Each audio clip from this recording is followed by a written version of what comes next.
যাজ্ঞসেনীর খুলছে শাড়ি, টানছে ধরে দুঃশাসন।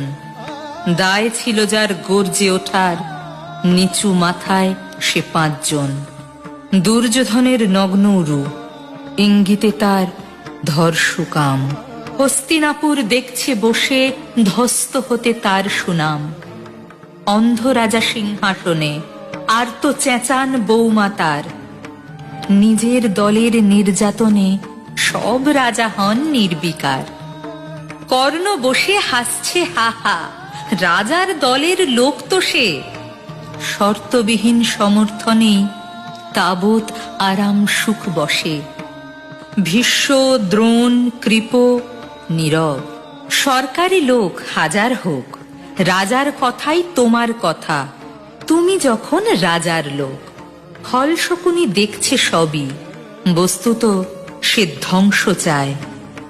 ঘরের মাটি লাল হয়ে যাক দেশ বিভাগের যন্ত্রণায়। সুশীল সভায় ঘটছে যখন রাজ অপরাধ জঘন্য, তখনই তার বিরোধে চেঁচিয়ে ওঠেন বিকর্ণ। বিকর্ণ নন কেউ কেটা লোক, 100 ভাইয়ের একজনা। তেমন করে এর আগে কেউ তার কথাটাই জানত না। যতুগৃহে কাড়েননি রা, অন্তত তা নেই লেখা। ভীমকে যখন বিষ খাওয়ালো, তখনও তার নেই দেখা। কিন্তু যখন প্রকাশ্যতেই কাড়ছে নারীর আব্রুকেও, স্তব্ধ জিভের চুপ সাগরে বিকর্ণ হন একলা ঢেউ। চেঁচিয়ে ওঠেন রাজার কুমার যুবরাজের বিরুদ্ধেই। মহাবলী পাণ্ডবেরও তখন গলায় সে সুর নেই। রাজাও যখন নীরব থেকে সায় দিয়ে যায় ধর্ষণে, ঠিক তখনই সমস্ত যুগ বিকর্ণদের স্বর শোনে।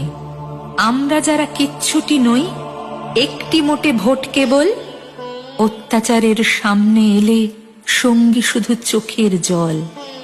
পোষ্যভাবে যাবনা চেবাই, অন্ধ এবং নিকর্ণ।